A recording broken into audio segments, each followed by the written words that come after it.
What's good, everybody? Welcome to the show. First reaction, B.M.F. episode 4. We halfway through the first season of B.M.F. on Stars Black Mafia Family, and this was another fire episode. The story is pretty good. I like the family aspect, and this episode it kind of they do a lot of flashbacks in here, something that they don't do in the Power universe is that they don't really normally show a lot of flashbacks. This episode started off with another flashback from when they was young, when they was shorties, and it showed a little bit more about the struggle and what they ended up going through when they first what kind of motivated them to get into this type of life. They showed young Meech again, trying to make it. He had little, tenderonis or whatever at the grocery store that he was trying to holler at. And we see that he ended up getting embarrassed because he was broke. Savannah, thanks for coming through with the super chat. I appreciate it. I'm going to definitely kick out a video in a second for you. So thanks again for coming through with the support and the super chat. Definitely appreciate it. So we see that the struggle was real for them. Not only because, some people say, well, they had a mother and father in their life, they shouldn't have been doing this. But even with a mother and father in his life, they still was struggling. They was spending food stamps, and he had a couple little tenderonis he was trying to be there with, a couple little young cuties, and he got embarrassed when he tried to front and say, "Hey, I'm gonna go ahead and buy this for you." He was trying to make a boss move, and it backfired when it found out he couldn't buy little Pocahontas sisters over here a little bit of snacks, no goodies, and because he was using food stamps, and they ended up not only laughing but ended up reversing and paying for his food, which was embarrassing. So I do like how they do show that aspect of what it went through, and that would have been kind of tight in the Power series if we could have saw a little bit about what Ghost went through and seeing, some of the struggle and things that had motivated him into getting to where he was. Nevertheless, I would rate this episode about an 8.5. It was definitely good. It had a little bit of everything, little violence, a couple laughs, a little bit of intrigue, and the storyline is good. It seems that normally when you're dealing with a real subject matter, the storyline is always pretty good because the truth is sometimes more, stranger than fiction. I mean, so let me give a shout out to a couple of the people. My girl Sheena in the building. What's up, Sheena? Thank you for supporting as always. We got D Weave. You say Lil Meech is doing a hell of a job acting. He definitely is. That's for those who don't know, Big Meech, the real person, son. That's who's on the picture behind me. He's actually the son of Meech. I know that's kind of tripped out when he was there holding supposedly his son in this episode. He was really supposed to be holding himself in a way. Or was that a daughter? I didn't remember. We'll have to double check and look. Always in the building. What's up, man? Appreciate you for coming through. And for those who don't know, we definitely had a good time watching Halloween Kills and Discord last night. So definitely you should think about being a member of the Discord family. We definitely had a good time watching that new Michael Myers. That was also pretty good. It was much better than I thought. Miss Crafty, what's up? How you doing, Miss Crafty? Thanks for coming through. Kelly, what's up, Kelly? How you doing? Appreciate you as always watching and coming through as well. Brillo, big dog, say that this was fire this episode. And it was a good episode. I can't disagree with you. It was a good episode, and it had a little bit of everything for everybody up in this. So I'm gonna definitely break it on down. Hey, I appreciate the support. I got love for you too. Everybody to take the time out to support and watch me. I definitely appreciate it, and I'm going to definitely got your back and have love for you, because you could be watching and doing anything else, but you here. So with that, I appreciate you as well. And I got love for y'all as well.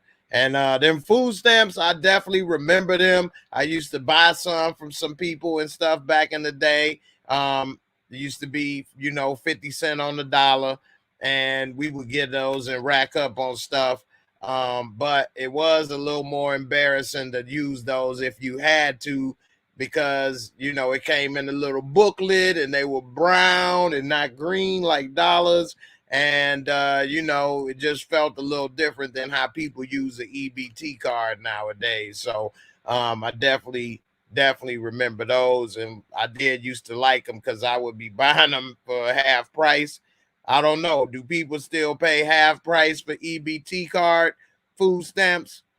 I need to find one. I can't never find nobody that want to sell them. Everybody that I do come across already got like 2 or 3 people they sell them to. So I don't know. Atara checking in on Facebook. What's good, sis? I appreciate you. Lamar definitely wasn't playing, and we see he finally got, that practice he was putting in the bathrooms finally paid off, and he put that work in, finally on that couch instead of the bathroom flow. And it looked like it was all worth it in the end. Yeah, I don't know about Kato. Kato definitely is shady. And y'all say that was his daughter. Okay, yeah, because I thought about it in a second. It did look like a little girl. So yeah, that was his daughter. Okay, that was Meech's daughter. All right. So his sister, basically, right? Exactly. One Journey, what's up? One Journey, how you doing? Thanks for coming through as well. Pretty girl, what's up? What's up? How you doing? Appreciate you for coming through also. And it definitely was a good episode as well. Blatant Truth, what's up? What's up? Food stamps came in them books back in the day. That's right. That government cheese used to come in the block unsliced. So yeah, a lot of stuff people don't know about today, man, was definitely it was definitely different back in the day. And a lot of people, they don't understand the struggle. The struggle used to be real back in the day. So a lot of people nowadays with the food stamps, EBT card, y'all just don't know some of the stuff people had to go through. So anyway, with that being said, let me go ahead and play this video right quick, and then we go ahead and get into it. This is for Savannah coming through with the super chat. Let me play that video, and let's get a little laugh in right quick. It's the OG flavor. Super guy, super guy.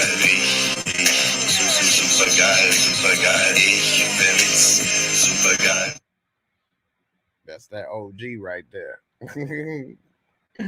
All right. So going on with this episode.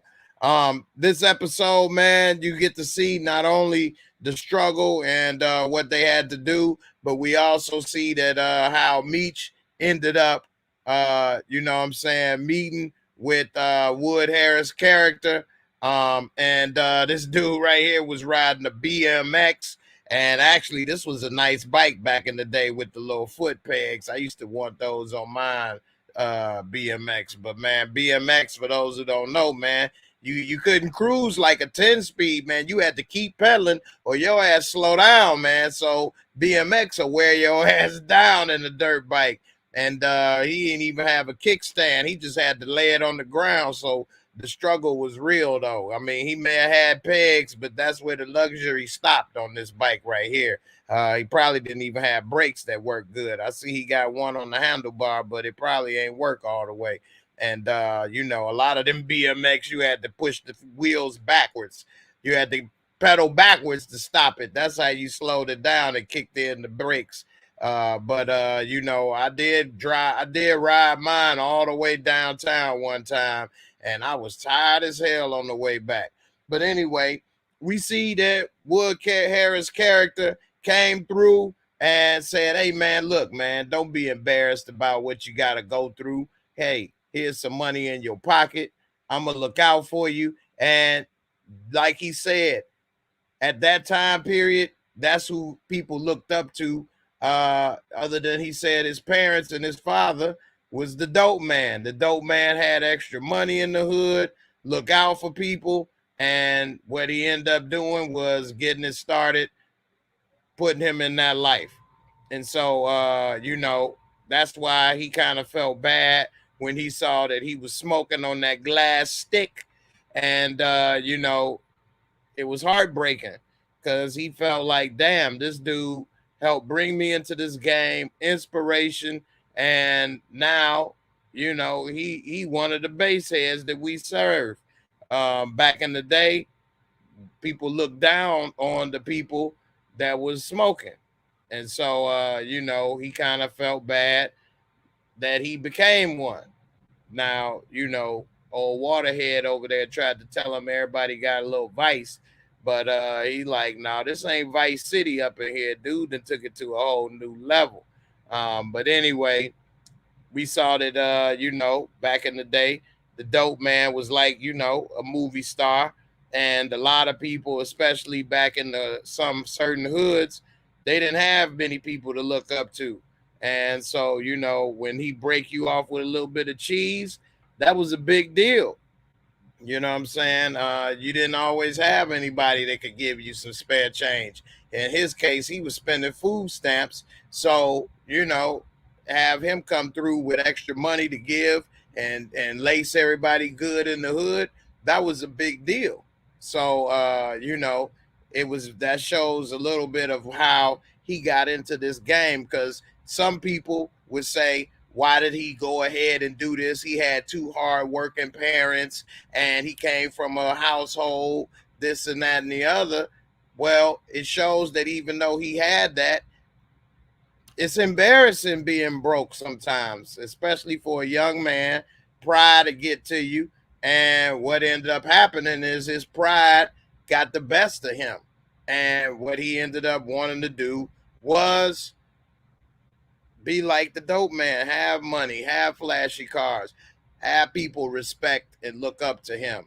And whether that's a good example or not, I mean, it ain't a good example, but a young person is easily impressionable. And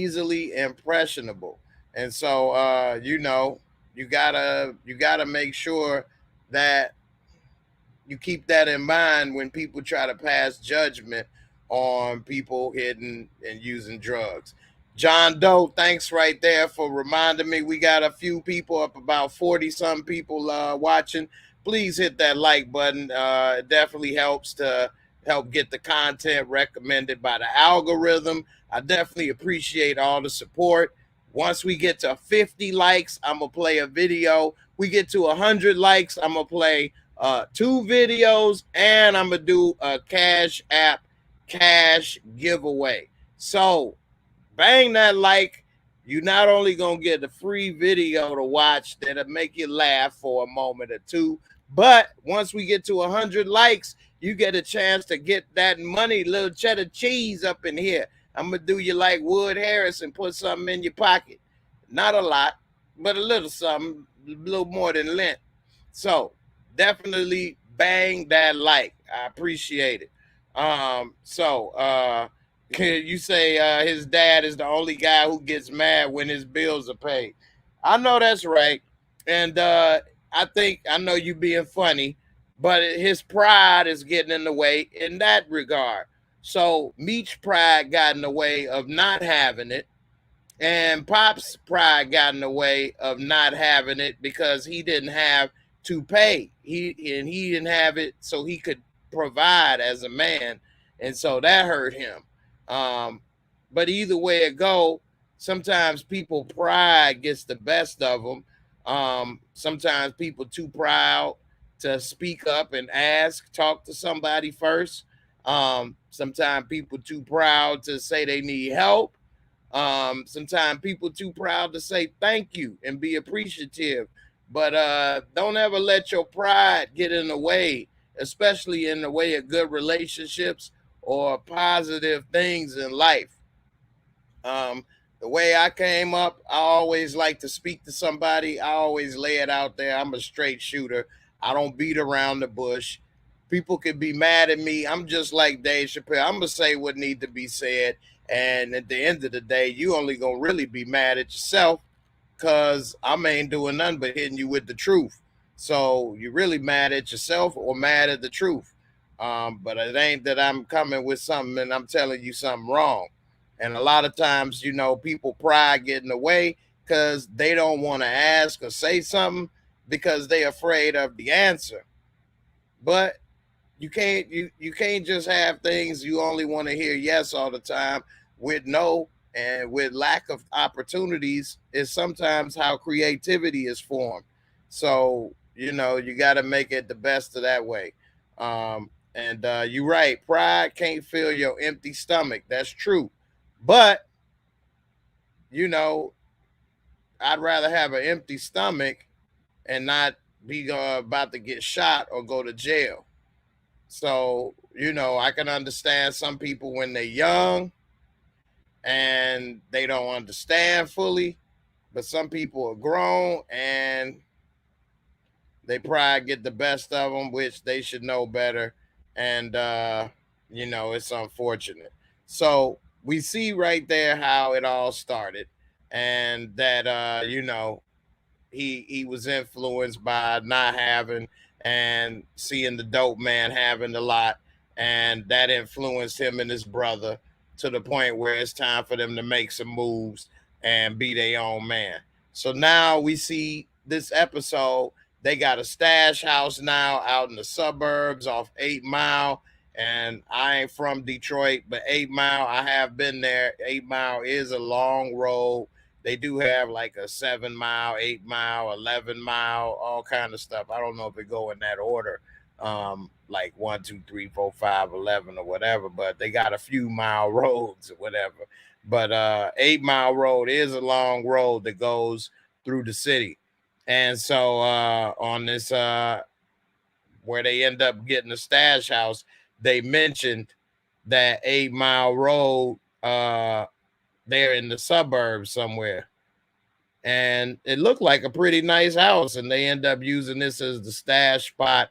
They only had a few people in their crew that knew about the stash spot. It was a nice little crib they was in, had it furnished nice, had leather, had the big screen TV, which was like a big time luxury back in the day to have that TV. The furniture, leather, all of that stuff. And so it looked like they doing pretty good. They got themselves together. They got their little crew together, and so they did make one major mistake, which is to put all their stuff in one spot, put all their eggs in one basket. And it seemed that they thought they had a good stash spot by putting it in the couch. I guess, like, you couldn't fit it up under the mattress, so they put it up under the couch cushion. Either way it go, it seemed like they was on the up and up. What we didn't know is that Kato was still under Lamar's thumb, and she eventually sold them out. And I just can't wait for the moment when they find out and take her ass out, because she basically destroying them from the inside. And Lamar is looking like a genius right now, because he's basically taken out the competition and took over one of the crews. So he's going to be the last, man standing at the way it's going. But of course, we know that ain't how the story going to end. But right now, he doing a damn good job at, he winning right now and doing a damn good job of taking them out. One thing I will say about this show is that the props and everything is on point. Just like the old cell phone, they walking around with the brick cell phones, and the cars and all of that stuff, the jewelry is definitely on point, and I like how they put it all together. Now we see that they want to go ahead and make a big transaction. Meech finally got all the money ready. He ready to step to Wood Harris' character. I can't even remember his name right now. What's Wood Harris' character name right now? They ready to step to him and cop a few bricks up front, not even getting it fronted to him on consignment. And he trying to tell him, nah, y'all want too much. Pat, there you go, Project Pat. There we go, John Doe. Appreciate you, fam. So he going up to Project Pat. He tried to tell him, hey, look, I want to crop these bricks. And he basically is telling them they not ready. But the truth of the matter is he can't give what he don't have. And so, Meech, he not understanding that that's what's really going on. He getting upset. He damn near was borderline disrespectful. And Project Pat was about to do one, man. He was about to crack him. But Meech kind of got a little cool and under control. Let him know it ain't like that. It ain't about the disrespect. I'm just trying to come correct and step up my game, because he's telling them they ain't ready, they ain't got the infrastructure, this, that, and the other. Meech ain't trying to hear it. And so, he said, Pat the crack rat. Pat the crack rat. Damn. You say Uncle Clifford. Uncle Clifford. Nah, he ain't Uncle Clifford. So, when he ended up getting what he could get, which wasn't even close to what he wanted, we see that Pat's, right hand man that's normally up in here, he go ahead and take him to the back, and he putting the little, product in the little Tide box, like this dude coming to buy one box of, like he coming to buy laundry detergent, like that's a good scheme. Don't nobody believe you coming to buy a box of laundry detergent by itself. But anyway, I guess it's better than just walking out with a, brick. And so he tell him, look, man, Pat ain't got it like that. He can't give you what he ain't got. And so he thinking he's smoking on that glass stick. And he's like, no, that ain't what it is. He done fell off. He ain't got it like he used to. He said, but I got a new plug. You can hit me up and we can make it work, and I can put you on to the new plug. And so, that's music to Meech ears. Meech want to go ahead and get plugged in, like, what I'm saying, light post. He want to get that, that new plug. And so he ready to go ahead. He ended up telling him, cool, let's make it work. So they making two problems right there. One, you don't never go against who brought you in the game and who made you who you is. You backstabbing not only because of business, but also personal. He would not be where he was if Pat didn't bring him in. He wouldn't know the people he know. He wouldn't have the access he have if Pat didn't bring him in. So first of all, that's disrespect that you going against who brought you in the game. Secondly, you see what I'm saying, it's business. So now you taking money out of Pat's pocket because you're going to be spending money and doing business with someone else. So he's not thinking about all that. And he actually even said in, the narration that sometimes when you're trying to do this stuff, you don't think about all the other angles and things. And so that's definitely what happened. A lot of times people, they only thinking about the moment. They not thinking about the waves that they gonna create when they go ahead and make these moves in that water. And so he definitely didn't think about the repercussions of what he was doing when he tried to go ahead and do that. And neither was Waterhead over here trying to sell him this product and telling him about a new connect on the side. That definitely was a no-no. And so we see that he telling Terry finally about what happened and what's good. And that's when he found out that Pat is a smoker. You know what I'm saying? Terry trying to, brush it off. And Meech is telling them, look, we need to go ahead and find another connect because, this ain't where it's at. He ain't got it no more. He done fell off. And I got a chance for a new connect. And Terry a little hesitant, but he following what Meech say. And, they gonna see what happens and see if it do what it do. So, they already in, they got each other's back. They in it to win it. Now, we see later that Terry, he back with his girl, they chilling, and they get ready to go shopping. And so while they out shopping, he goes and I don't know who that was, cousin, nephew, her brother, whatever. They go ahead and go to Foot Locker. And J Doe, you right, man. You dance with the one that brought you to the ball. You got to dance with who brought you to the party.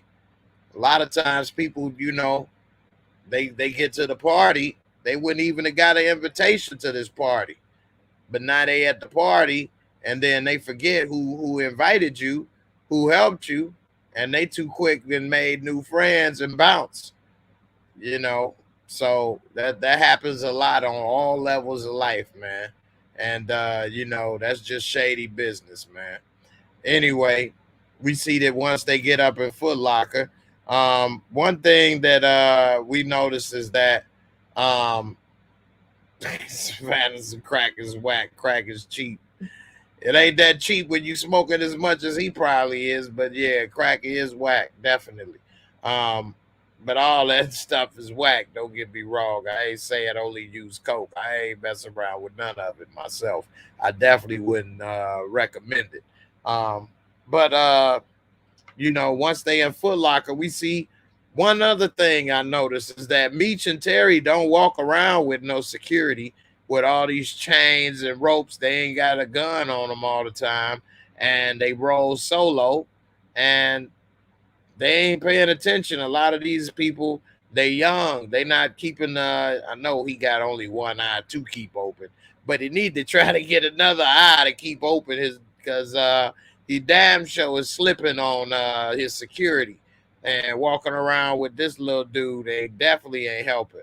And the big problem is he walk up in to Foot Locker and he ain't paying attention and realizing that Lamar and his crew is deep up in there and he about to be out of his element.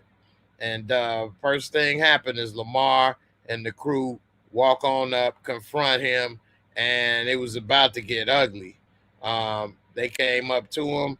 The only thing that ended up saving him was that his baby mama came, and Lamar ended up not wanting to do nothing in front of her. And they was talking about his, baby didn't doo-dooed on himself. So, you know what I'm saying? Not only did the baby take a boo-boo, but Meech had to change some shorts too. Not Meech, Terry had to change his shorts too because he damn sure had a couple skid marks because that was close, boy. He was about to take a boo-boo for sure. And so, you know what I'm saying? It was looking pretty close, but in the end, Lamar just fronted him off, threw some money on the floor, and walked on off. And so we see that Terry need to get it together because it was about to be something else. Yeah, I know Whitney Houston said that in the Oprah Winfrey interview. Yeah, I know. I know exactly where you got it from. So yeah, it's looking pretty close that I don't know why they still ain't starting to roll with more security. But it ain't looking too good. Brillo came through. You say Lamar is a true G. I'm conflicted because I'm supposed to root for the home team. I mean, ain't Lamar from Detroit? So what's the problem? How is that not the home team? I mean, if you rooting for Lamar, I mean, ain't everybody from the D? I don't know. I know Lamar is from the loony bin for a minute, but I thought that was just to avoid jail time. Um, I mean, I don't know if you know, all these other places, you know, that they got these little suburbs or little communities that they breaking down or whatever. Um, if they you all consider that suburbs or the city or what. Um, so yeah, okay, yeah, I thought he was. You had me over here thinking for a second, like, wait a minute, where he from? Okay, all right. Let me get a video up, man. I appreciate you coming through with the super chat. I got another old school video right here. Let's check it on out.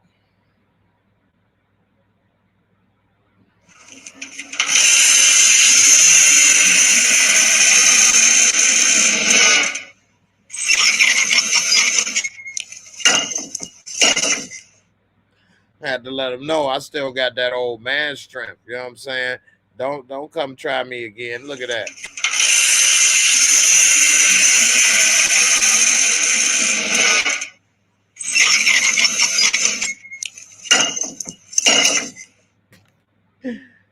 They want them bricks. I'm breaking them bricks down. Come on, Project Pat. I need more bricks. Breaking them down up in here. Yeah. So anyway, um so you know, that was a close call. But luckily, you know, little T-Boz came through and saved the day. And yeah, she was looking cute with a little door knocker hula hoops on, and you know, got a little blonde hair on, little, you know what I'm saying? Got a little hair bleach blonde over here, looking like that Clorox fresh you know, wig on, and you know, she was looking cute. She came and saved his ass once again. He better start appreciating his boot, because she done been there for him with the lies and the cover up. Was there when he got that eye pop like Bushwick Bill. She's still there, even though he looking, they can't see eye to eye in the relationship. She's still there with him, so he better go ahead and take care of that sister. Anyway, we see that the heat the heat is on, because they put together that what, Drano downriver area narcotics unit operation or whatever. um they coming through, and we got this sister leading the task force, and you know, they got it all set up between the 50 boys and the 12th Street boys, and you know, it's all set up where they know what's happening, and they know that they can't find J Mo, and they think that Meech and the crew may have did it. Um, but they also kind of think that Lamar may be up to something, because he done pretty much took over the 12th Street gang. And so they know that the top two leaders of the 12th Street gang is gone. So they got a lot figured out. I don't know why they think that Terry or Meech may have had something to do with J Mo, because I mean, Lamar does have the most to gain by, you know, J Mo being gone, because he's the one that's the leader now. So you would think that they would be having him as the number one suspect. And we see that, you know, the inside man is trying to cover up and say and take the heat off of Meech and Terry, but they still, it's only so much he could do. So we'll see how long it'll last. We see that you know, later he was talking with Meech, and Meech really ain't trying to hear it. I mean, Meech has no idea how much heat is on his ass, and how close it is to being nothing but a memory for him, and his days of running things. So um, hopefully he realized before it's too late. And I mean, we already know how the story ends. So that's one thing that's kind of unfortunate about knowing that this is a true story, is that we already know a lot about how the story ends. but we don't know the details and stuff, so that make it cool. So they had this one part where they was trying to meet up with the Connect, and they was supposed to be at this bar.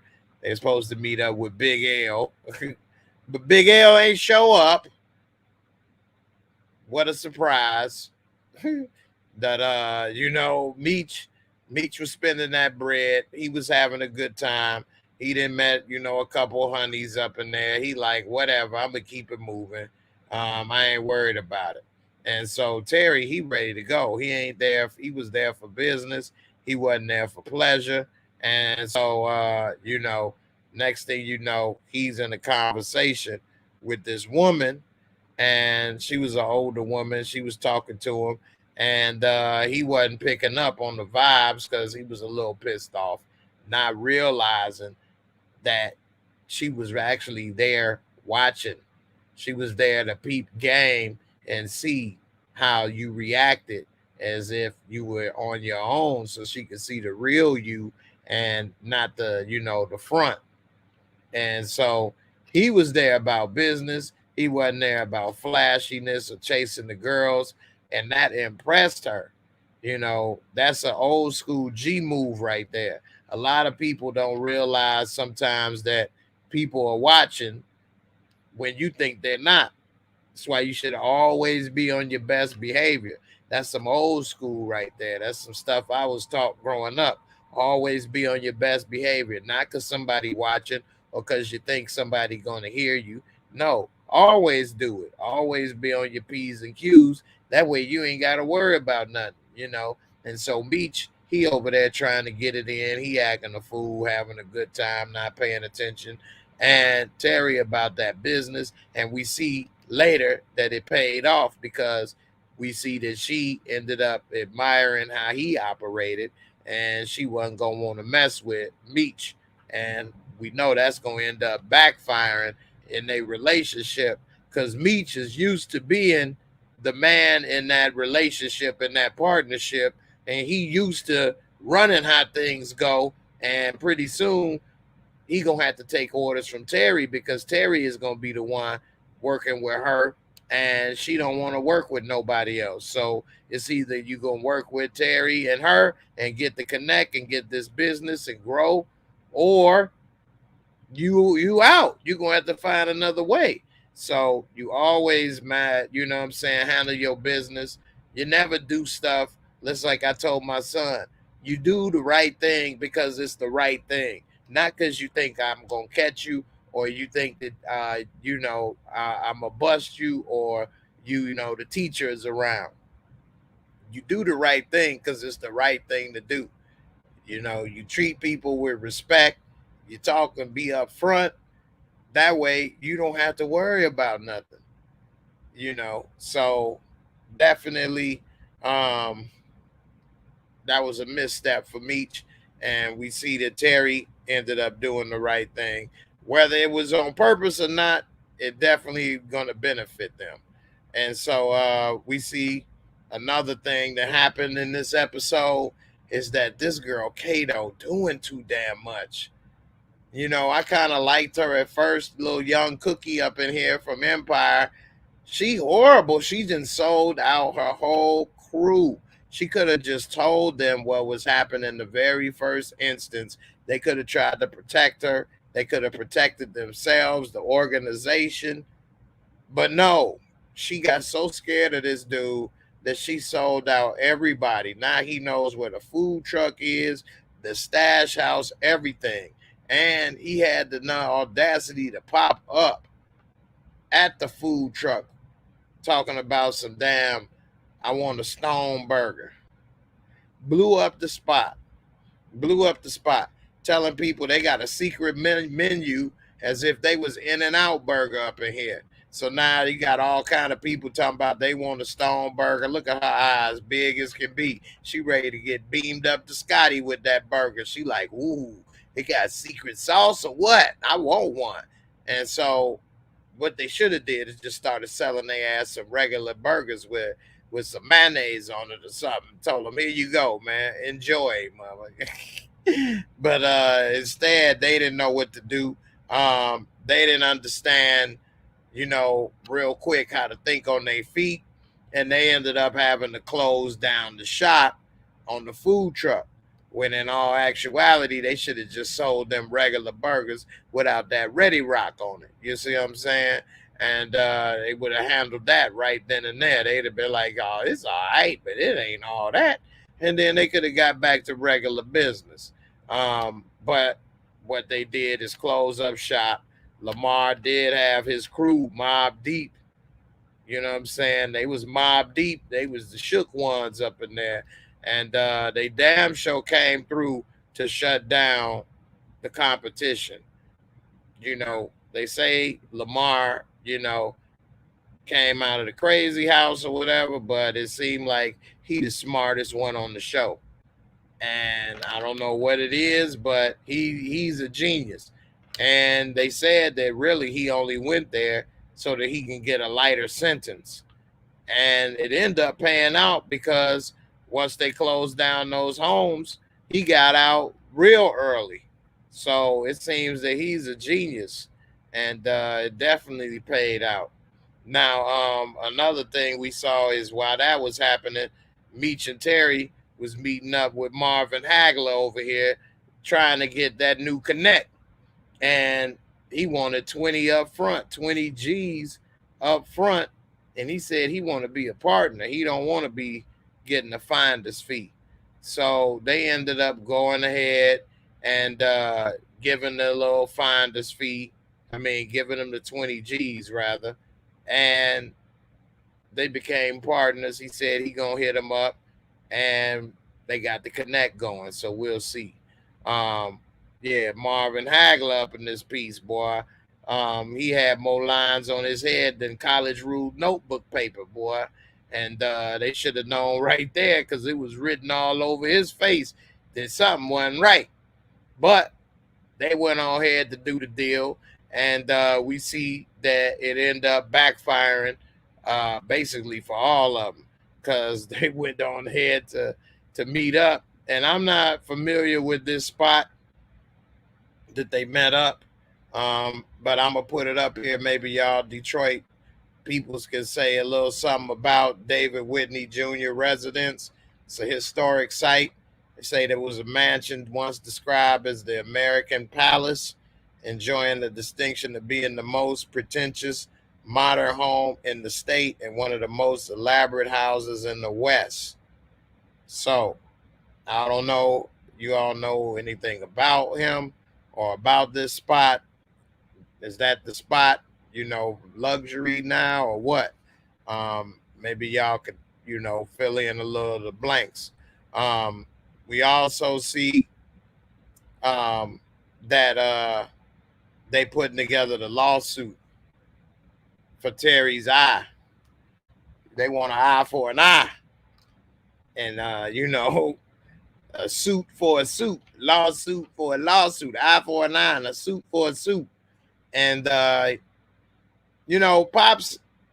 Pops is in a very uncomfortable situation, man. He trying his best to do what he can for his family. He trying to work in the automotive industry.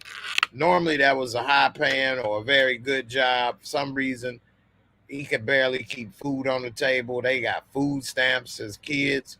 And he's just really struggling. He trying to be there for his son and put this lawsuit together because he knows that he trying to protect his family and that these doctors may have made some type of malpractice mistake. And so he wanted to try to do the right thing and be there. But at the same time, he's upset because, Meech paid for the house. And, Terry and Meech both rolling in Benzes. And, it's just a very unfortunate thing. And a lot of people say he is annoying. And he is annoying to a certain extent. I do relate to him in the sense that if it was my son and my family, I would be upset and feeling the same way. But the difference is I would handle it differently. Um, I would be working extra shifts or trying to get another job or trying to do something different in order to make the ends meet. I wouldn't just be upset or ready to move out and let that happen. I wouldn't have moved out if he paid the bills. I would be trying to get him to stop with that life. Um, but it's a hard situation to be in. It definitely is. And if I was him, I would have a lot of problems, you know. Um, I wouldn't want my boys, you know, possibly selling drugs, killing people, and living that life.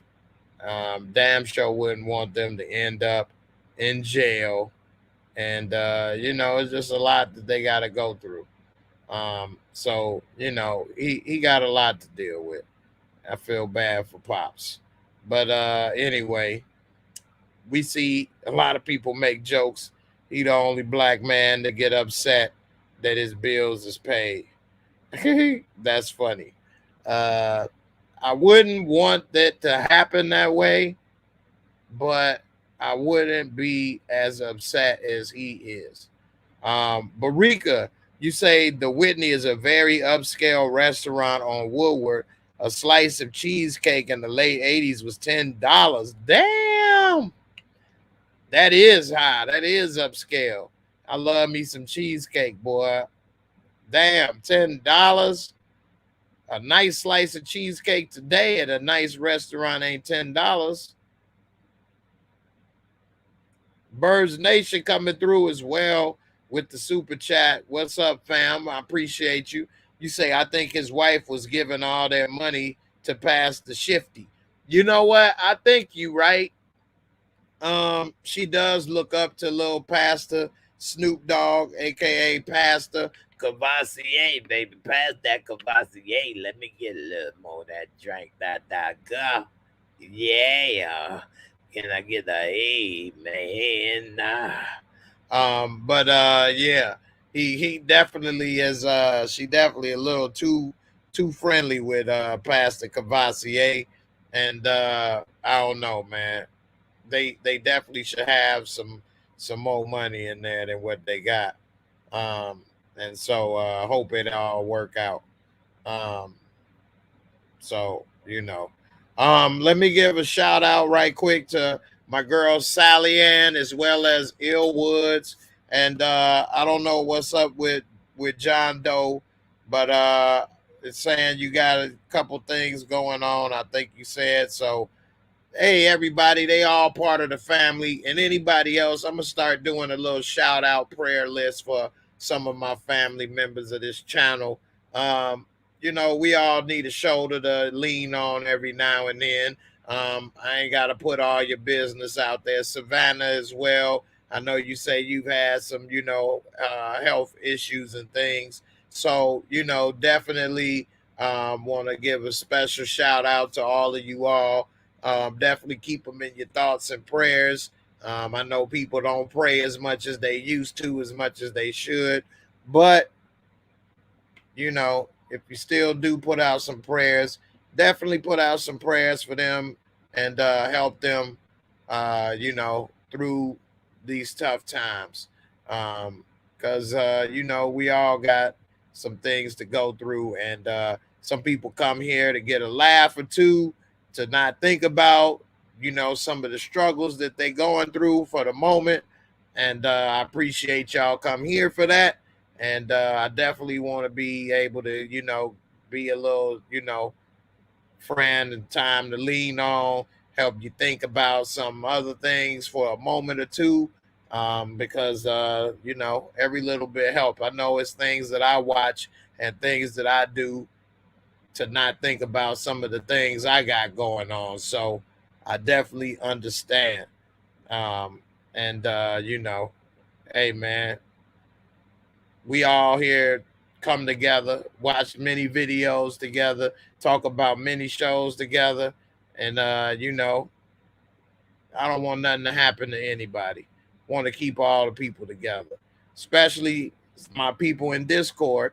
not because I think they're better than anybody, but I get to know and talk to you guys. So, and then they went the extra step to becoming a member. So I definitely don't want anything to happen to any of the people that I have talked to and gotten to know. So, appreciate all of you all for coming through. So we'll see. Um, so with that being said, getting back to the show, let me go ahead and play a couple videos right quick for that super chat support, and we go ahead and kick it out. If I, Aguirre, want the birds to drop dead from the trees, then the birds will drop dead from the trees.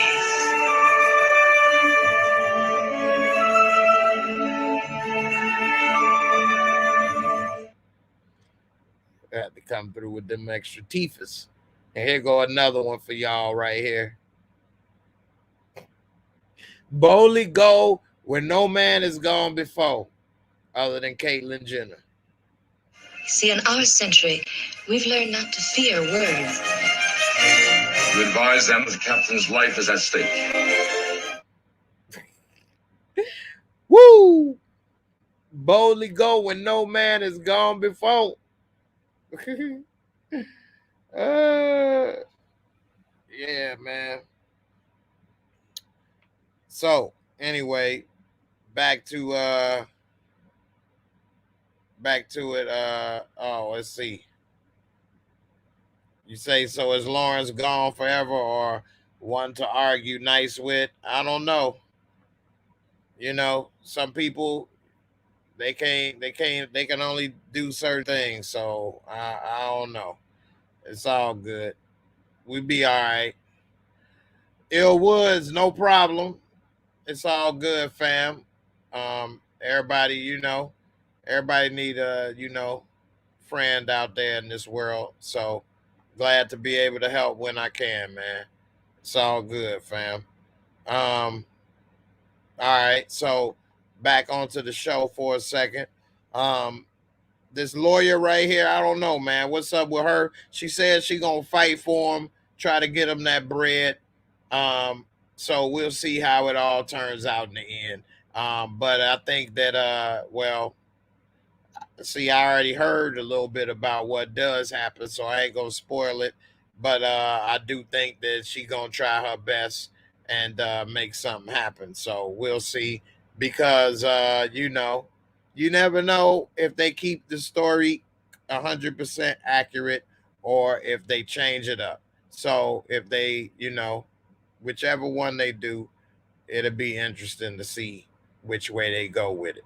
Now, one of the things after they was in that David Whitney place, they tried to get in. It was a little bougie.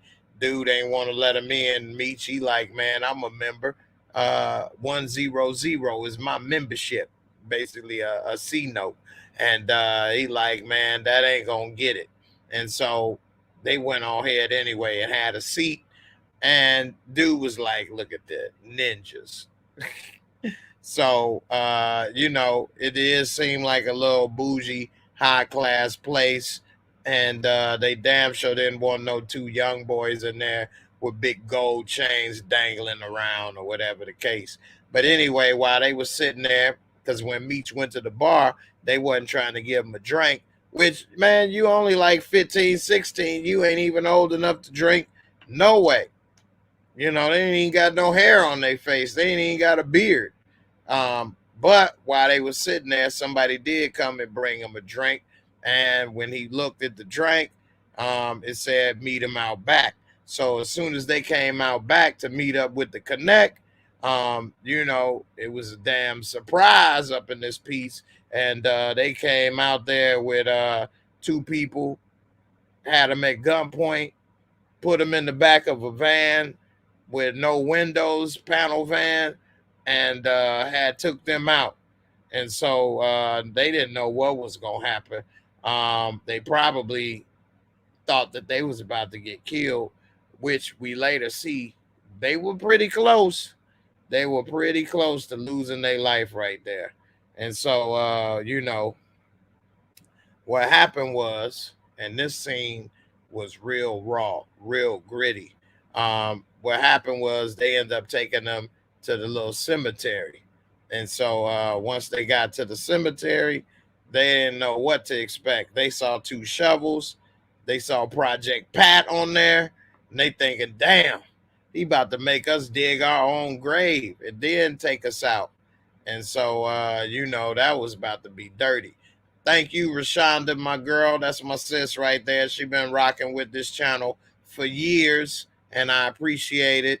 And a lot of the people that comment and names and this and that, even if they ain't members, I do know you from commenting often, and I definitely appreciate all your comments, all your support. So I definitely appreciate it. Right now we got what 81 people watching. So let me get up to them 80 likes. We got the 50 likes. So let me go ahead and play this video because we got past the 50 likes. And oh wait, no, we didn't. We had 36 likes. I'm tripping. I'm thinking of the views and not the likes. So we got 84 people up in here. What's up with the 50 likes? We get to the 50 likes, I'm going to play a video. We get to 100 likes, I'm going to do a Cash App cash giveaway. So you got a chance to win some real cash tonight. All you got to do is hit that like button. That's it. That's it. So, and be here for the 100 likes. And you got a chance to win. While I'm thinking about it now, tomorrow I'm going to be reviewing Succession on HBO, season 3, first episode, as well as B.M.F. I'm going to break it down and, cover some more topics on this show that I missed. And I do have a guest that's supposed to come through tomorrow. So we'll see how it goes. So definitely make sure you all come through tomorrow at 10 o'clock Eastern time. And I'm going to break it on down some more. Young Slim in the building. What's good, man? I ain't seen you in a minute, man. What's up, fam? How you feeling, man? That's what's up. You say you about to watch the show? That's what's up, man. You got to join the Discord. We watched it all in Discord as well. That's another benefit when you all join the membership. We do watch movies and shows. We watched this episode in Discord together. So it was pretty cool to have just a few people that showed up and watched. It was real nice. So I appreciate everybody for making that happen. So they thought they was some goners. And to be honest with you, if I was them, I would have thought the same damn thing. But what happened was actually a little stranger because Pat broke it on down, let them know, hey, y'all was bogus for what you did. Y'all was dirty. But the difference is they work for him. They bring money in for him. Whereas you got somebody that you paying that take money and then take loyalty, that's a problem.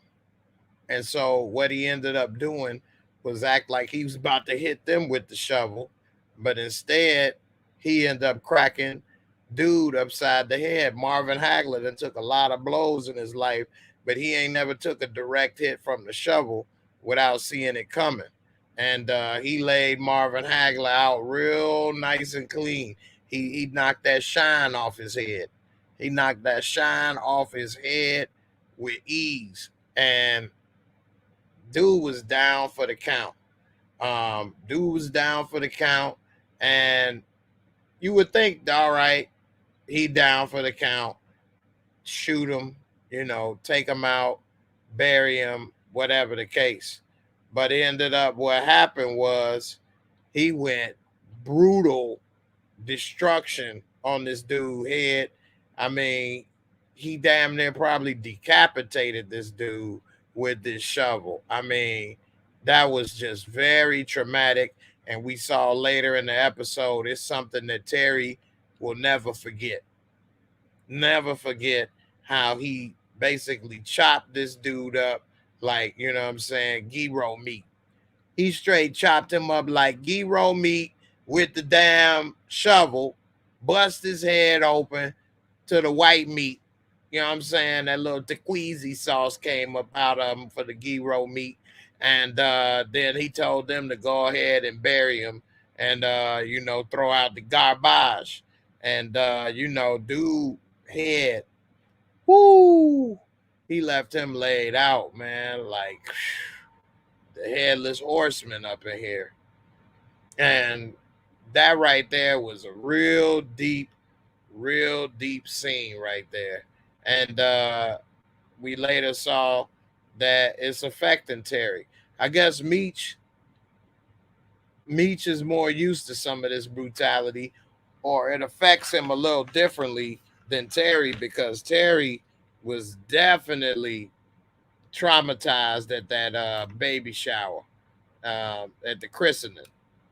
And we didn't see it affecting Meech the same way, at least not yet.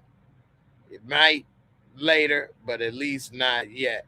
So we'll see what happens. And so he was dirty by making them go ahead and bury dude.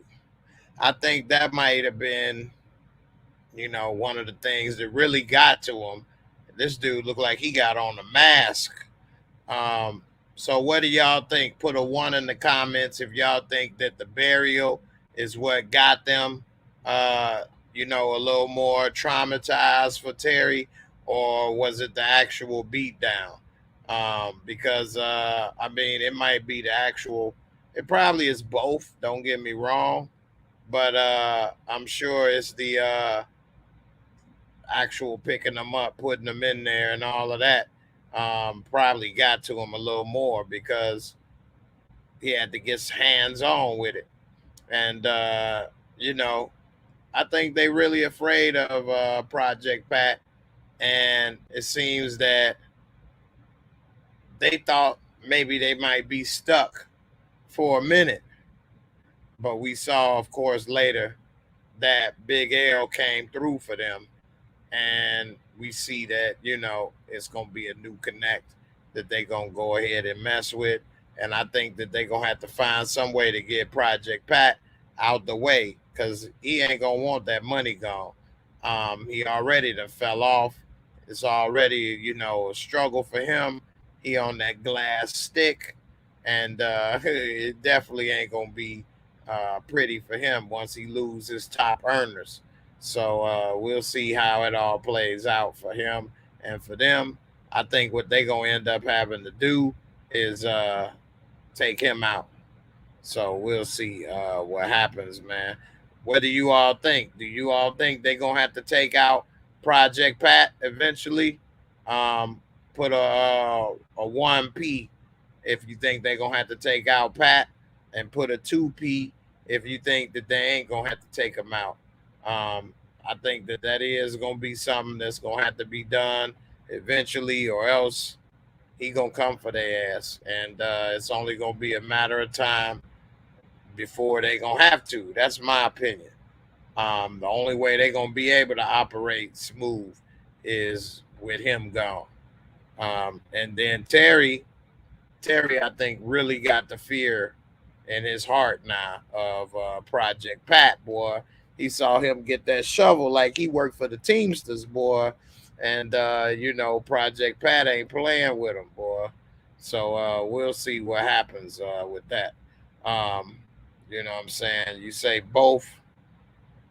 You think it was the beatdown? The beatdown. That beatdown was brutal, yeah? You got the 1P, they're going to have to take him out. Everybody think they're going to have to take out Project Pat. I think so too, man. It's going to be hard to operate with him breathing down their neck and wanting to take them out and wanting revenge. I mean, that's going to be difficult right there to pull that off. And he damn sure ain't going to want to lose that money. So we'll see what's up. One of the things that we missed, I didn't talk about yet, is that Fat Mac, he was eating that burrito that Kato gave him. He should have kept eating that burrito, because he ended up coming in that house. It looked like it was Michael Myers up in that place. He was scared, spooked. He over here talking, making all kind of noise. He damn near got his block knocked off up in here making all that damn noise. And, he lucky, very lucky that they didn't kill him.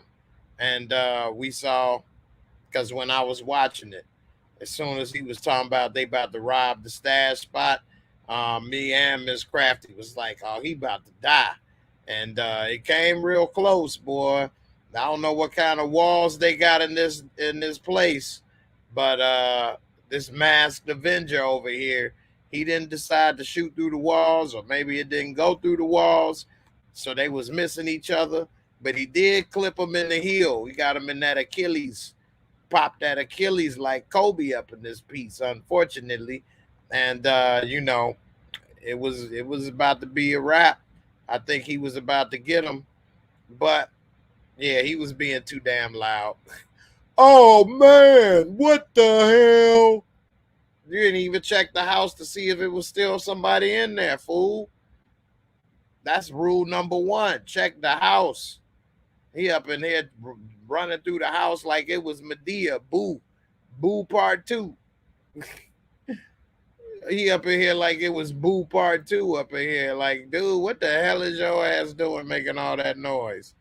And so, it damn near cost him his life. Lamar was in there. He had that chopper, and he damn near turned his ass to Swiss cheese up in here. Italian beef. Shredded him with that chopper, boy. And he luckily only got shot in the shoulder, which I was actually surprised that that's all they gave him. It looked like he caught a damn gut shot at first, but it ended up only being a shoulder wound. They gave him a shoulder lean, hit him with that shoulder wound. And so he ended up hiding behind the cabinet. And he lucky that Kato came through and saved his ass. In a way, she was coming to save her own ass, because if he would have ended up dead in there, then it definitely would have probably came back to her, because it would only been between her and B. Mickey that could have said something. And so they probably would have ended up killing both of them. So by everybody surviving and by her doing that, it built trust with her, because they already kind of didn't like her. They almost didn't trust her as much, because remember, Meech said it's always something going down and going wrong with you when you around. And so by her coming through and popping at Lamar, because Lamar was having a good time about to chop his big ass up. He was about to carve him like a rump roast, a meatloaf up in here for Thanksgiving. And she came through and popped. And I'm surprised that Lamar didn't shoot back and take her out. But we see that he got respect for her pappy, and that's the only reason why he let her live. And so, yeah, Kato is just grimy and dirty, but she tried to save her own ass by coming through and shooting the way that she did. And it ended up helping in the long run, because it kept everybody confused as to, what happened and who did it. And so, Meech and Terry don't really know who to trust as far as all of them, but they do trust Kato more, because when they was trying to figure it out, it did come in handy that she did try to save Fat Mac. So we'll see in the end how long that trust lasts and how deep was that trust. But Kato, she's so dirty, so grimy. I can't wait for them to find out that she ain't worth a damn. Because she been destroyed their whole organization pretty much. And they got to start it all over. Um, you know, you shouldn't really be rooting for the bad guys and the drug dealers, but you damn sure don't want to root for no snitch. It's not like she doing it for the right reasons. And so, we'll see how it all turn out. with old Kato. But what kind of name is Kato anyway? Um, so we'll see. Um, she later ended up almost getting what she deserved. So we'll see how it all plays out.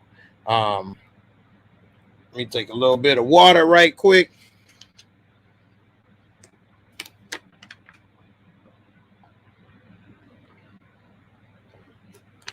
My girl Sheena say she's sick of Kato and B. You ain't lying.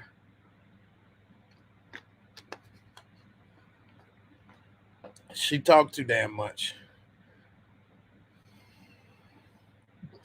Miss Gina said, I knew she gave up the truck and the stash house. She looked so guilty when he said, I'm going to check on the stash house. Yeah, she did. Definitely. She did. And she wanted to tell him, don't do it. But then she knew that would have been a red flag as to you telling him don't do it. Why would you tell him don't do it? So the only thing she could do was come there and try to protect them.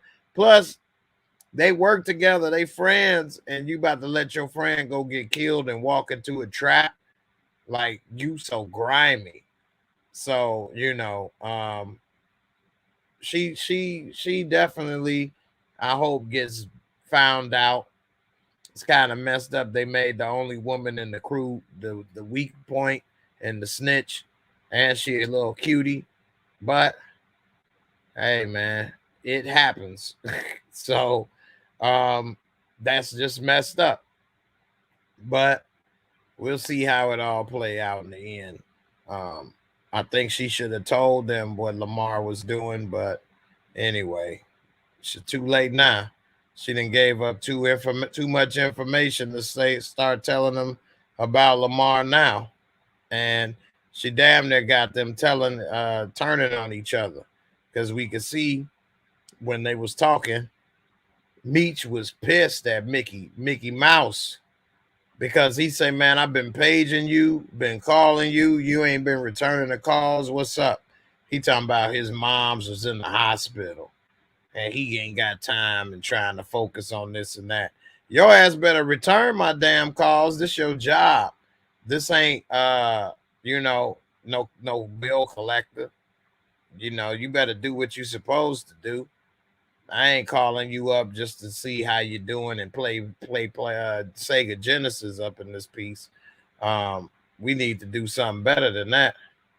So I think he put himself in the exact same position that little Scrappy put himself in, because when Scrappy and the stash house got hit in Raising Canaan, here's the same story about a stash house getting hit in B.M.F. and somebody not there when they should have been. B Mickey, nowhere to be found when the stash house got hit. And what happened with Scrappy? They started accusing him and thinking that maybe he had something to do with it. It's very suspicious when the stash house gets hit and robbed on the day nobody can find you. It's a bad look. A lot of recurring themes are in this show that's in Power. That's another one, that they put the same thing in there. And so, if you really pay attention to a lot of this stuff, it is a lot of the same stories, a lot of the same things, because the truth be told, it's the same, story in the dope game. You just in different cities. The thing that separate this show is that they show the family aspect, and that it was a legit family trying to make it, not a drug family or a rich family. And so that's the difference. But it's the same as Raising Canaan. I don't understand how a person can watch Raising Canaan and not like it, but watch this and say it's so great. It's the same, similar story, same show, good acting in both of them. I mean, I don't. It makes no sense. There's no way to explain that it would be a difference. So same story. They both were told good, and it's the same show. The same show. One is in New York. One is in Detroit. I would give them about the same rating too. About an 8.5. So it's no different. And yeah, it is typical for these things to happen. The dope game is the dope game. Exactly. So I don't understand, somebody would say this is so much better than Raising Canaan. They of course couldn't articulate the reason why they would say that, because it don't make any sense. It's the same thing. Family, dope game, drama, this is the same story. So we'll see how it goes. I mean, it's just how it goes. It's just, the dope game is the dope game, pretty much. You said it right there. So anyway, we got up to the 50 likes. So as promised, I'm gonna play a video. And then if we get up to the 100 likes, I'm gonna do a CASHAPP cash giveaway, $20. You can win $20 for just watching the video and getting up to 100 likes. So, it's an easy 20 twin. I'm going to do a raffle. All you got to do is pick a number and there it go. So, with that being said, let me go ahead and play this video. Dealing with is vampire. Don't say a word. Simon says sit the fuck down. Now, my shit together is my shit together. Is my stuff together or is my stuff together? I'm going to play a second one. This is a bonus video. Help motivate everybody to go ahead and get them 50 likes. You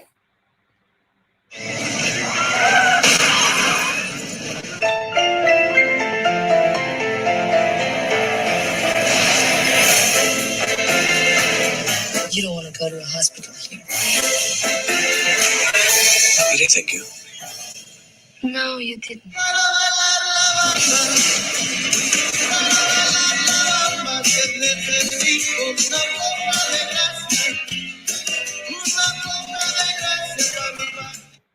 He had to get that look like, do I really want to get in the car? Do I really want to get and take this ride? I don't know if I really want to take the ride. I think I may walk a little bit. I don't know. It's a nice day, beautiful day. I don't know if I want to ride with you. Are you Kayla and Jenner?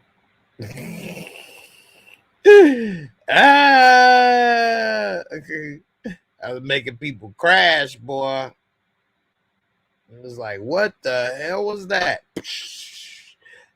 Kadami, man. The Kadami. Yeah. All right. So, moving along. What y'all think about the B Mickey? They found Mickey up in here looking like Blackula up in here. This boy look glazed like a donut, boy.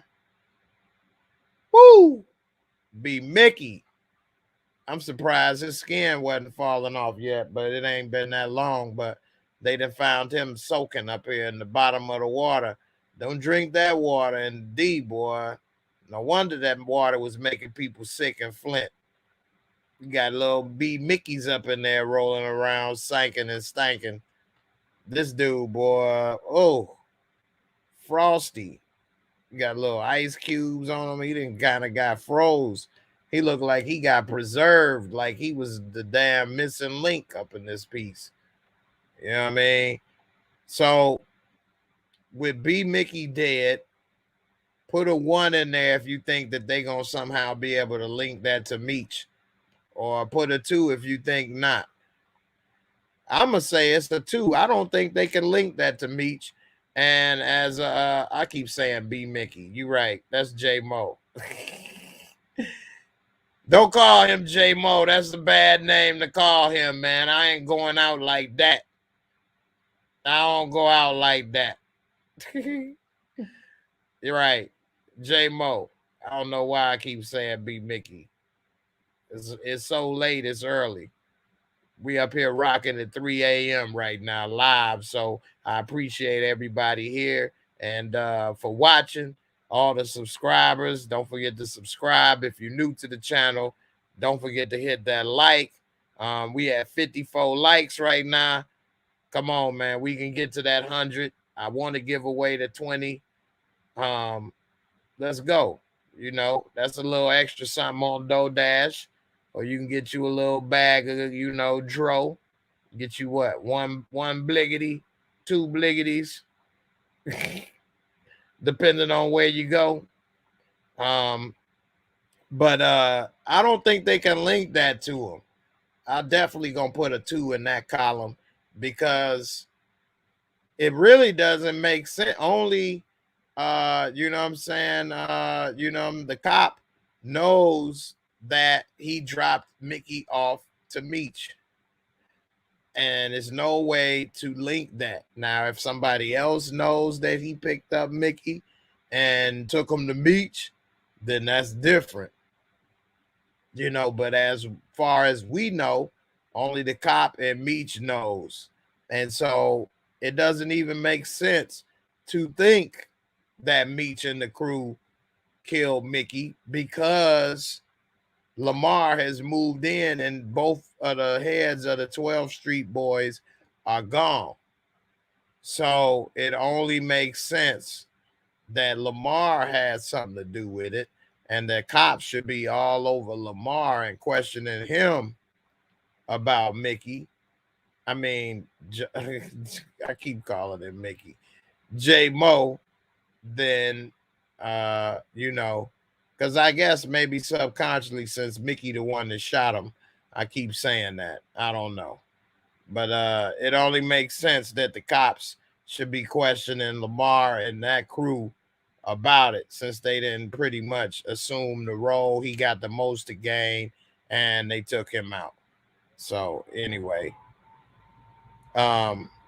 so we see right here, and we're getting ready to wrap this up pretty soon. Meech, we got Pastor Cavassier up in here, and we already know Snoop is gonna be crooked somehow, some way. I don't think Snoop has ever been in the role as the good guy. If it has, it's been very few and far between. He always has some type of shadiness, some type of crookedness or something. This wig they got him wearing to hide all them dreads, it looked horrible. I mean, what the hell kind of fro hairdo is this? This dude got a ski slope fro, you know, ski fro. What the hell? This thing, he looked like the damn hood predator up in here with that damn alien xenomorph with that hair like that. So anyway, the mom's definitely is very infatuated with Snoop. She always real smiley whenever he's around. She always all extra, you know, into what he got going on. And I'm starting to be under the assumption that maybe she doesn't you know, help with the church's money. She ain't messed up the church's money. She ain't forked up the church's money. She forking over to the church's money. I think she over there giving away too much of that household income to the church, telling pops that the car broke down. Yeah, right. That car was rocking, is what was going on. That's past the offering. Right. Pass the offering, baby. Pass it on over to me. I know we had 2 collection plates already, but this is the 3rd. And this is for the roof. Then we already had one for Pastor's new car. Hey, I got to ride in style. You know, the Lord that always said, make sure that the pastor had a nice chariot. And that's what I need, is a nice chariot, Cadillac, Fodo, Sedan DeVille with nice leather and a nice tape deck. Okay, that's what I need. And this next offering is for the wardrobe, okay? The pastor has to have fine threads and linens, okay? That way it's inspirational. It makes you all want to work hard and achieve and get blessed, okay? So please give a little bit if you can. All right. Let me go ahead and play a video for you right quick, brother.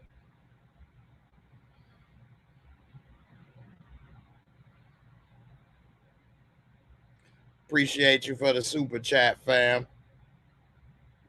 Here we go.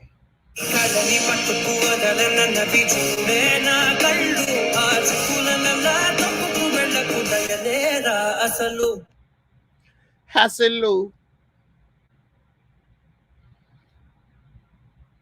I'm international right here, boy. I get around. Definitely have to agree that Mom Dukes is giving the family money to the pastor. She always in his face, a little too friendly, and it's not a good look, especially if they always broke. So all of them prayers ain't being answered somehow. Something ain't right. Maybe you got the wrong man over there, overseeing your prayers, and he's stealing your glory. Stealing your glory and your pocketbook, that guy. And you need to go ahead and move on. So, we'll see what happens. Anyway, whatever he was praying wasn't whatever he was preaching wasn't working, because Terry was just really traumatized, couldn't handle what was going on. He got that beautiful baby in his arms, and all he could think about was Marvin Hagler getting his block knocked off and decapitated pretty much. And he couldn't even focus on the moment at hand. Meech didn't seem to have a problem. He got Meech and his sister about to be the godparents to the child. And Terry, he can't even focus. I thought he was going to drop the baby. But he didn't drop the baby. But Meech and his little sister, especially Meech didn't seem to be focusing on last night. And he seemed to be all right. But Terry can't compartmentalize. And he is younger than Meech. Meech did try to protect him and say, you ain't really ready for this. But Terry wanted to be partners. He wanted to, be in this life. And it may seem to show that he's not exactly ready. Now, should anybody be ready to see a dude get decapitated with a shovel? No. So with that respect, I agree with him tweaking out. But on the same thing, it is what you ask for. And like they say, be careful what you wish for. And he was seeing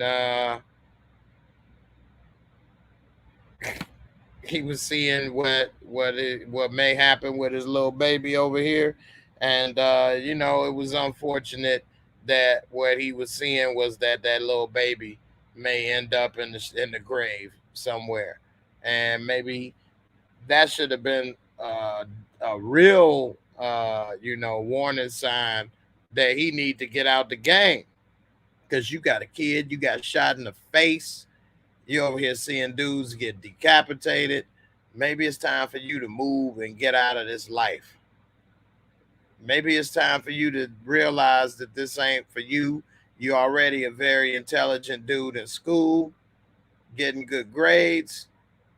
Just move on. You're going to probably get this money for this malpractice suit. Use it wisely and never look back.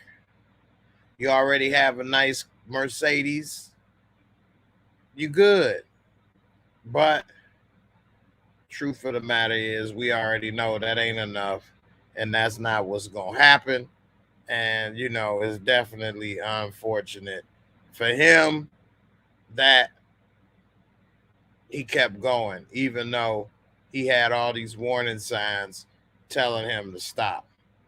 Um, and then also, he right there in the damn christening, and he's sitting here thinking about dude in the damn grave. So he got to worry about Marvin Hagler. I thought he was gonna pass out, drop the baby, something. Um, Damn near it looked like he's about to burst out crying right there in the middle of the damn church. But he was able to hold it together. So anyway, um, we see that the pastor and everybody was out front when the cops rolled up, wanting to talk to Meech, and it looked like Mom Dukes was there to protect him. Even Pops was there saying, "Hey, no, that ain't what's gonna happen." Look at Pastor Offering. I like that one. Pastor Offering was sitting there taking a look in the background, old Snoop over there. But because they didn't have a warrant and he wasn't under arrest, it really wasn't much they could do, and they had to leave. But Meech, he knew what time it was, and that's why he came to see him when it was all over at his house. And it's gonna end up being trouble for both of them because they in too deep. Jay Reed, you ain't no cop, Jay Reed. And he got in with the pockets of a young teenager. That's going to end up ruining his whole cop career. And even when he was there getting J-Mo out the water, his friend over there with the Frederick Douglass hairdo told him, "Hey, look, you need to be trying to hold up to the standard of police work that you taught me when I was a rookie." And all he could do was sit there and just be quiet and look stupid because I guess, Frederick Douglass could tell that he done changed. Old Freddie Fred knows something ain't right. So we'll see what happens. But, it ain't looking good for him. So it's a lot that happened in this episode.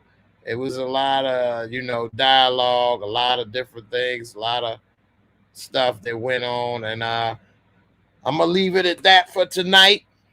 And what I'm going to do is I'm going to cover the rest at 10 p.m., go over a couple more points, touch up a few points that I made tonight, go over a few more points tonight at 10 p.m. in the reaction video and recap video, and cover a little bit more about what happened with Kato giving B. Mickey a little piece of that sticky icky, gave a little hickey. And a couple other points in this episode as well. Like what's gonna happen with the relationship with Meech and Terry. Now that Terry is gonna have to be the main connect because the woman Big L only wants to deal with him. That's definitely gonna change that power dynamic between the relationship between the two brothers, because it's been basically Meech doing everything, running and making the connects, and Terry listening to him. Now Terry is gonna have more control, and Meech is gonna be forced to listen to him, as well as what's gonna happen with Project Pat and that dynamic. Now that they working their way to not needing him no more, and Project Pat had to take out his number one dude that we know of. So now he's kind of on his own. He probably smoking that glass stick and really done beamed up to Scotty. And it don't look like he may be coming down no time soon. So we'll see what happens with that in the future episodes. I want to thank everybody for watching. I definitely want to thank everybody that came through for the super chat. I appreciate all of y'all for joining, supporting this channel, supporting this work, coming through for me. I definitely want to, tell you all again, join the membership. I know somebody say I be pointing and rubbing my eye. You all have no idea how bright these lights are right here. But it is very bright, and it also make me hot and sweat. I got a fan on and all kind of stuff. So it's a lot that I go through to deliver this show for you guys. I'm gonna need some glasses pretty soon. I'm gonna be sitting up here, gotta borrow Terry glasses or something, because it gets bright in here. But anyway, my eyes get dry. Um, so anyway, I appreciate it. You just finished the episode. It was solid. So I guess a lot of people on the West Coast are just not able to watch it. That's another reason you all should be a part of the membership and the Discord, because we watched it at 12 o'clock on the dot, and we had a good time watching it in Discord, which means that if you on the West Coast, you could have watched it at 9 o'clock and enjoyed the video and the episode, and you could have been here with us a little sooner. Appreciate it. The membership link is in the description box below. So if you want to join, just make sure you a Tommy Egan, a goon level or higher, and follow the instructions. And I definitely will have you as a member in the Discord, and I'd be happy to have you. And we have a lot of good conversations, a lot of good topics to talk about. And it's a pretty good, brotherhood, sisterhood, all of that hood. So we watched Halloween last night, and Halloween, Michael Myers Halloween Kills was actually pretty good. Give a quick review for that. So that Halloween Kills with Michael Myers, it had, a mob mentality. It was mostly about the mob, the town, and them trying to take him out. And there wasn't so much corniness about, the old lady, Jamie Lee Curtis, and how she defeat him and take him down. And we learned a little bit about Michael Myers as well. I'm not going to give out any spoilers, but it was much better than I thought. I'm not a big Michael Myers fan. I'm not about to sit here and say I love him and this and that and da da da da da. So giving a straightforward, honest review, I would give it about an 8 though. I know some people say I give a lot of 8s, but that's about as a lot of the content is an 8 or worse. So I definitely would give this an 8. The one before this, I would give it probably a 7. So this was better than the last one. So check it out. I watched it on the Peacock app, and we watched it again on Discord last night, and it was a pretty good crew there to watch it. We had a good time, good conversation afterwards. Watch some of the behind the scenes info, some things that you don't get when you go to the movie theater to see it. And also, you don't have to risk your life and your health to go to the movie theater. You could just watch it and be in the comfort of your own home. Anyway, it was good. I enjoyed it. And, we'll check it out. Yeah, my lights are bright. I'm a little darker than this. But then in my face right here and here and here, see, I don't wear makeup like a TV show. That's why they wear the makeup, because the shine, definitely. And that's why I got to wear a hat, or my Marvin Hagler head, a damn show be shining. Anyway, it was good. And I definitely had a good time. Appreciate everybody for watching. And Michael Oscar Myers, I know that's right. It was a lot of baloney, but they did it and made it look interesting. And they're gonna make 1,000,000 of these movies. So we'll see. Hey, always, I appreciate you, man. Thanks a lot. Definitely, I tried to put through, a good show together, because a lot of people ain't gonna watch it at 3:30. So I definitely wanted to have the energy and information and things that they want to see, so that if they watching it, it doesn't feel like I'm so I'm glad you enjoyed it. Always was there for the Michael Myers as well. We had some good conversations about Mikey, and it was good, man. I appreciate you. And let me go ahead and put together a video right quick for the way out of here. Thanks a lot, fam, for the super chat. I definitely appreciate it.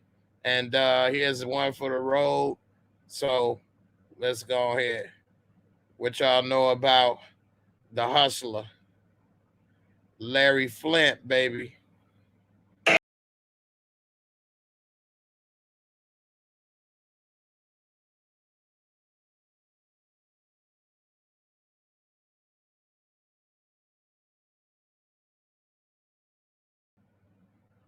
That's Woody Harrelson, the GOAT.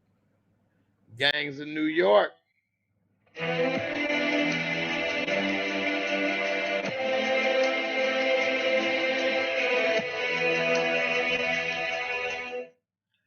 Jay Caprio. Jay Caprio in the building. All right, man. I appreciate everybody for rocking. We had up to 85 people this night watching the show. I appreciate y'all for watching. We still got 75 in the building. We didn't quite get to the 100 likes. We got 61. So all of you all that's watching the replay, make sure that y'all come at about 1 a.m., give or take. No, not at 1:30, 1:45, 1:30, 1:45 a.m. Eastern time. And I will start to go live right after the episode on Sunday morning, Saturday night.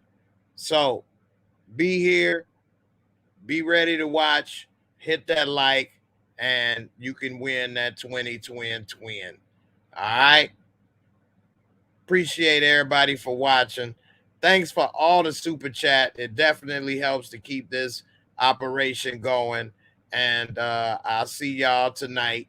And we're going to make it work. And I got some more hot takes about this and breakdown. So I'll see y'all then. And I might even make it into Discord tonight and chop it up with y'all and talk a little bit. So I'll see y'all later. Everybody, thanks for watching. Have a good evening. Peace. And I'm out. Deuces. Shout out to my girl Sally Ann, Ill Woods, Savannah, and John Doe. All of y'all be safe. I'm going to keep you in my thoughts and prayers. Everybody, you do the same. And I'll see y'all later. And see you on the next one. I'm out.